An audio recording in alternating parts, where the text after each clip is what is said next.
Dr. Brady Robinson, and this presentation is to help you get to know me a little bit better. I wear many hats. I'm a professor, I'm a researcher, I'm a mentor, I work in assessment specialty, and I'm the founder of Learner Journey Labs, as well as the author of the Learner Journey Framework. I've got over 20 years of experience teaching in a lot of different fields, both in the K-12 and higher education arena, mostly in math, statistics, research methods, at the different levels, but I have also taught curriculum and instruction classes, educational leadership classes, technology classes, and even Spanish and physics at the K-12 level.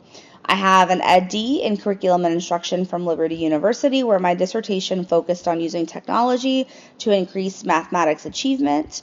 I've developed an expertise in psychometrics from my background in math, as well as assessment design, so that I can design learning experiences that are both rigorous and measurable with clear, aligned outcomes.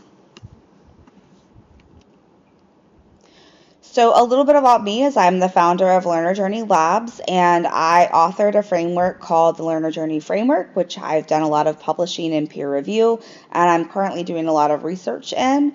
And what's unique about this framework is that it's human first. We also embrace technology and use AI-enhanced learning, and we really view learning as a journey.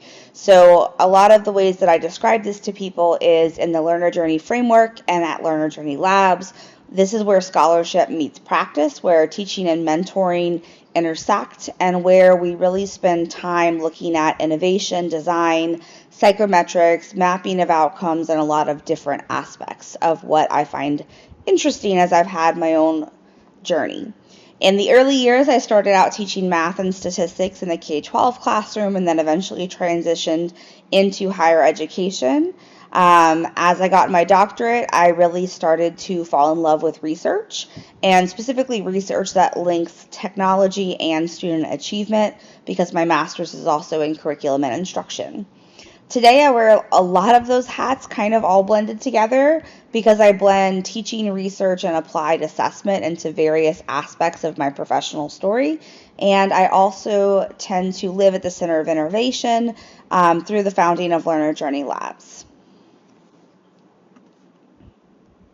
So today's work, what do I do today? I teach and mentor doctoral students daily. I serve on committees. I also chair committees, and I guide externs in research, providing guidance and support to aspiring researchers. I publish and present in the educational research field, sharing insights and findings within the academic community. I lead Learner Journey Labs and design innovation, applying research to create impactful learning experiences and measuring the impact of the implementation of my framework at different institutions. And I apply psychometrics to validate learning outcomes for rigorous and meaningful assessments of student progress. And really, everything that I do is really dedicated to bridging the gap between scholarship and practice, and focusing on making rigorous learning accessible and sustainable, because I do believe that education is the key to unlocking everyone's potential and everyone's ability to find an equitable place in our society and to be successful.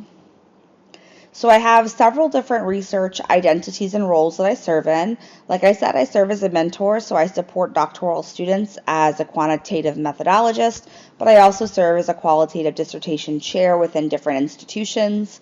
I serve as a methodologist, guiding research teams through the most challenging pieces of their studies. And I also serve as an assessment specialist, designing innovative graduate level capstone experiences for IBM, European institutions, and several domestic institutions, depending on the time of day and what I'm working on at any given time. Again, I really look to bridge theory, measurement, and practice to ensure learners build skills that translate into the workplace.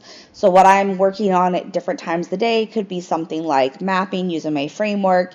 It could be creating a capstone assessment for an artificial intelligence program. It could be something in cybersecurity. It could be data analytics. So there's a lot of different ways that I bring my skills to the table, but essentially all of the skills will map back to what I've been publishing and working in.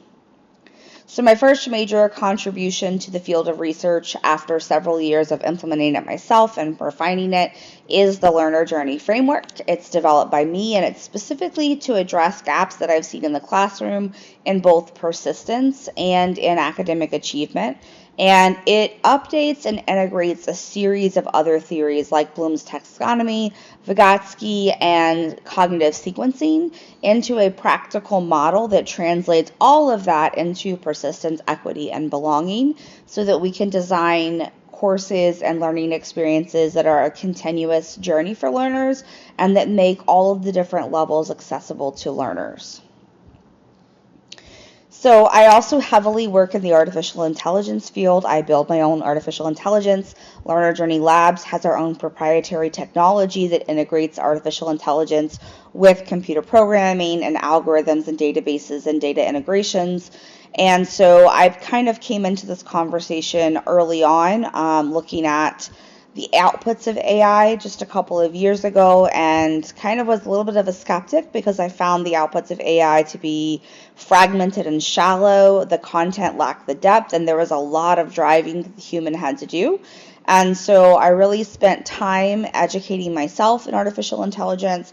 I built a lot of programs with IBM and worked with their SMEs to really understand how to build it, how to interact with it, how it functions, how to talk to it. And I started to take what I knew about learning and I started to integrate that into the artificial intelligence world throughout my own proprietary technology. And by applying backwards design, Bloom's taxonomy, constructivism, and all of the different things that I knew from teaching in the classroom, from practical experience, I reframed AI as a partner, not a replacement. So the technology that I work with and the systems that I've built position AI as a complementary tool that is trained in the Learner Journey Framework. It has computer programming, algorithms, databases, requirements, and all types of things so that it can do complex mapping, and so it can partner with myself and my team to be able to have scalable, sustainable technology to bring learning experiences to where they implement the framework successfully. I also have programmed a lot of technology to bring in psychometrics into this, so everything we develop also has a psychometric perspective. So we're looking at how assessments are fair, equitable, evidence-based. We're measuring each component of that assessment. And so by entering into this part of the artificial intelligence conversation, and you'll see in several of my publications, I'm really taking rigorous design principles and educational theories and I'm integrating that with an understanding from a STEM background in artificial intelligence to be able to harness that power to create clear, connected, and achievable learning journeys. And lately, I've also entered the conversation on sentiment and have started adding sentiment into the artificial intelligence that we build. And you'll hear a little bit about that in a little bit. My third publication that was just released is from Learner Journey Labs. It's a case study in applying the Learner Journey framework in a foundational writing course in an online modality at a rather large institution. And that implementation, even without having everything perfectly on board, there was a 23% increase in submissions when we went from just a 2-paragraph paper to a full APA research paper. And there was a 37% drop in failures. That also demonstrated greater mastery of Bloom's taxonomy as we were able to get them to a Bloom's 5 and 6 instead of the original course, which sat at a Bloom's 2 and 3. And so this study has really opened up the floodgates to my company and to other research opportunities because it demonstrated the practical scalability and the impact of this framework and also how it can be implemented at scale utilizing our proprietary artificial intelligence technology. I have several different publications that are kind of in motion right now. Currently, one of them that is going to be upcoming, and I can't say too much about it, but it does focus on autism, dyslexia, and selective mutism. And it's a qualitative study where we interviewed participants to explore how AI can support those populations by scaffolding communication, easing executive functioning overload, and reducing overall anxiety. We also interviewed K-12 teachers as well as adults with those exceptionalities to really try and capture the perspectives throughout the entire life cycle of someone with an exceptionality and understanding from the adults how they're using it in their everyday life, and then understanding from the teachers how they might be utilizing it in the classroom, to really look for if there was an intersection or if there were recommendations that we could make to better equip students in the K-12 arena with the technology to make them have a lot less anxiety as an adult, executive functioning, overloads, and increased communication. So a lot of our key themes were around communication scaffolding, support for executive functioning, and reducing anxiety was a huge theme that came out for our adults with exceptionalities population. So what this research did for me was it demonstrated that when we use things with intention, AI can provide pathways that were once closed to people, and that itself, in and of itself, can prove that equity requires both innovation and measurement, and it requires partnership. So I talk a lot about the intersection of partnership between faculty, course designers, instructional designers, curriculum people, administration of an institution, staff of the institution. And so continually what I'm seeing as I publish is that when there's synergy between all these different things, amazing things can happen. The current study that I'm conducting is looking at nursing education. It's done through Bowie State University. And what we're doing is we have developed an AI tutor utilizing the Learner Journey Framework. And in the Learner Journey Framework, the AI tutor partners with the student on NCLEX prep by walking them through the 5-step framework that was drawn from the Learner Journey principles and theories. And the goal is that in this study, we see if an artificial intelligence tutor who can partner with a learner can lower anxiety and also increase performance on these types of questions, because they require a high level of critical thinking and they require a high level of foundational knowledge. We're also using a pre-post test environment, so we are applying psychometrics and we are having an open-ended survey, so that this study really bridges research, assessment design, and AI innovation. And we're really seeking to transform nursing education and to help nurses find a framework for thinking that will not only apply to the NCLEX in the classroom, but in future studies we hope to apply it to practice with patients, and we have some hospital systems that we've been in talks with. So the goal is to really see how we can have this partnership that deepens our understanding and allows us to have greater integration of different topics and ideas. So my current research focus, with kind of all of that in mind, is that I have a lot of interest in nursing education, probably because Learner Journey Labs has been extensively working with some nursing institutions, and so really hearing and listening to faculty and student stories and things like that has really made that an area that I'm very interested in. I also am very interested in artificial intelligence. I have a study that will be starting up this fall, which will be building on the one that is coming out soon with adults and AI. And we'll be looking at how behavioral therapists implement AI that also work with those special populations, and trying to, again, find an intersection between the research that we've done in K-12 and adults and with the types of behavioral therapy to see how they could support efforts in the classroom to, again, affect executive functioning, communication, and anxiety. I'm also interested in expanding the Learner Journey Framework applications. We have several more pilots of the Learner Journey Framework that are currently in different stages of motion.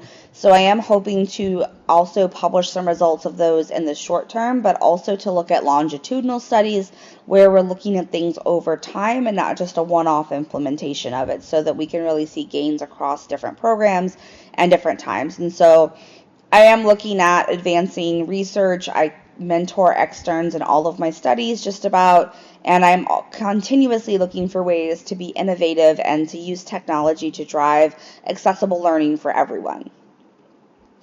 Learner Journey Labs is very much my baby, and it very much exemplifies values that were instilled in me from a very young age from some phenomenal educators that I had the privilege of learning under, and even some phenomenal institutions that I was a part of, like the Louisiana School for Math, Science, and the Arts. And so for Learner Journey Labs, our vision is really that we design a journey, not a course, and so that things are clear, connected, and they're achievable for all.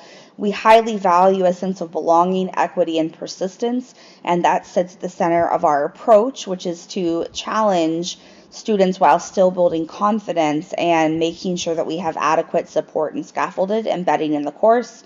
We are also looked at, we have psychometric expertise and rigorous assessments that ensure the design is measurable, sustainable, and effort-based, and we drive transformation potential into lasting progress. So essentially, to summarize this all up, my research agenda centers heavily on the learner journey framework. It looks at using artificial intelligence as a course design partner. It also looks at accessibility for exceptional populations and how technology is driving that, and also measurement and psychometrics as I work in the assessment field and the mapping field. So it's been a very productive research season for me. In the announcements, you can find links to my peer-reviewed publications. You can also find them on LinkedIn. I've had 3 articles published this year already. I have 1 in progress of publishing, and then I have a study that I'm currently in the progress of conducting with several others kind of in the hopping pan. So there's a lot going on, and I don't know how to be very still for a very long time. So again, today's work is very diverse. You have an instructor who has far too many interests and didn't know what she wanted to be when she grew up. And so my day is divided up into teaching and mentoring doctoral students, publishing and presenting educational research, leading learner journey labs, design, innovation, and implementation of the learner journey framework across several different institutions, and also applying psychometrics to validate course outcomes through partnerships with different companies like IBM, SkillUp, institutions in Europe, and many other places. And so whether I'm in the classroom, I'm teaching, I'm researching, or I'm practicing, my focus is always to make rigorous learning reachable, sustainable, and human first. So even if I'm your research teacher, you'll notice the frameworks that I'm giving and the scaffolding that I create and the processes and procedures that I create are all about equipping you with the skills to be able to do what you need to have as an outcome without me having to be vague about something or trying to kind of sit at such a high level that you don't know how to actually execute what you're being asked to do. The inspirations of my life, this is my family. My professional life is deeply shaped by my personal world. My son is a pre-med student at Tulane, and he was homeschooled from first grade on. And he really taught me a lot about rigor and persistence with the different challenges that he's faced over the years. My middle child is a pre-professional ballerina who also is on the autism spectrum. And so a lot of my research that centers around autism and exceptional populations is me really trying to make sense of the world, and a lot of my neuroscience interest in the learner journey framework and the different technologies that you see where I'm looking at cognitive decision making and cognitive scaffolding. That's really been a journey for me as both a parent and someone who's observing from a scientific method and a STEM background and just trying to make sense of how people's brains function. And my youngest is an incredibly gifted visual artist. She is extremely intelligent and will ask you 500 different questions about things at any given time that should be in the mind of a 40-year-old and not in the mind of a 12-year-old. She reminds me of curiosity and creativity that drive learning. And even our trio of pets, Thor, Loki, and Hela, remind me of the daily balance and humor in my life. I'm very lucky that I'm able to work from home. My animals that you can currently hear in the background right now, and that they constantly are up to antics. So Hela will jump on the back of the couch and she will flying squirrel down on Loki. Loki will hide all of Thor's toys and steal all of his treats. So even with just having 2 kids at home right now who are in school online or homeschooled, having my 3 pets around me always makes me find something to laugh at, which is important. And I also find that just grounds me in the human dimension of everything that I do. And so my vision for the future is to not only continue to work myself, but it's also about publishing scholarship that bridges theory into practice, that expands the impact of psychometric informed design, that mentors the next generation of researchers and educators, and that builds systems where rigorous learning is accessible to all. So all of that sits at what I hope is how I move forward in the future. We never know the future, it's always uncertain. But hopefully, this presentation has given you a little bit of insight into who your professor is and to a little bit about what makes me tick and what makes me function and what you're going to experience this semester.